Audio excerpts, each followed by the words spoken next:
உலகம் என்ன சொல்லுது? காதல் திருமணம் செய்தால்தான் ஜாதியை ஒழிக்க முடியும். அது அவர்கள் சொல்லட்டும். இங்கே ஜாதி கிடையாது. இங்கே பிரச்சனை அது இல்லை. இங்கே பிரச்சனை வேற. இங்கே உங்களுக்கு பெற்றோர் நல்லபடியாய் நல்ல மாப்பிள்ளைய நல்ல பெண்ணை பார்த்து வைப்பார்கள். உன்னை சின்ன வயசுலேருந்து நீ பிறந்ததுலேருந்து பொத்தி பொத்தி வளர்த்தவங்களுக்கு, உனக்கு நல்ல ஆகாரம் கொடுக்கணும்னு தெரிஞ்சவங்களுக்கு, நல்ல ட்ரெஸ் வாங்கி கொடுக்கணும்னு தெரிஞ்சவங்களுக்கு, உனக்கு ஒரு நல்ல படிப்பு கொடுக்கணும்னு தெரிஞ்சவங்களுக்கு, உனக்கு நல்ல பாதுகாப்பு எதிர்காலம் இருக்கணும்னு சொல்லி தான் வருத்தி உனக்கென்று எதிர்காலத்தில் சொத்து சேர்த்து வைத்ததான பெற்றோருக்கு உனக்கு ஒரு நல்ல துணை பார்க்க தெரியாதா?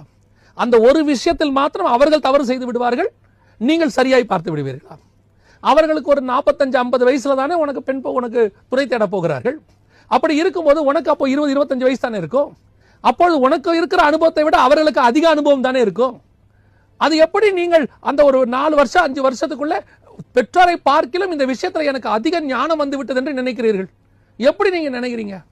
அதுவும் ஒருத்தர்கிட்ட ஒரு 3-4 வருஷம் பழகின உடனேயே டவுன் டு எர்த்னு எப்படி உங்களால சொல்ல முடியுது? நான் எதையும் குற்றமாய் சொல்லவில்லை. ஏன் உங்கள் பெற்றோர் தப்பா பார்ப்பாங்கன்னு ஏன் நினைக்கிறீங்க? நான் உங்களுக்கு சொல்கிறேன், பெற்றோருடைய இருதயத்தை உடைத்து விட்டு, பெற்றோருடைய கனவுகளை கலைத்து விட்டு, அவர்களை வேதனைப்படுத்தி விட்டு நீங்கள் ஒரு நல்ல வாழ்க்கையை அமைக்க முடியும் என்று எனக்கு தெரியல.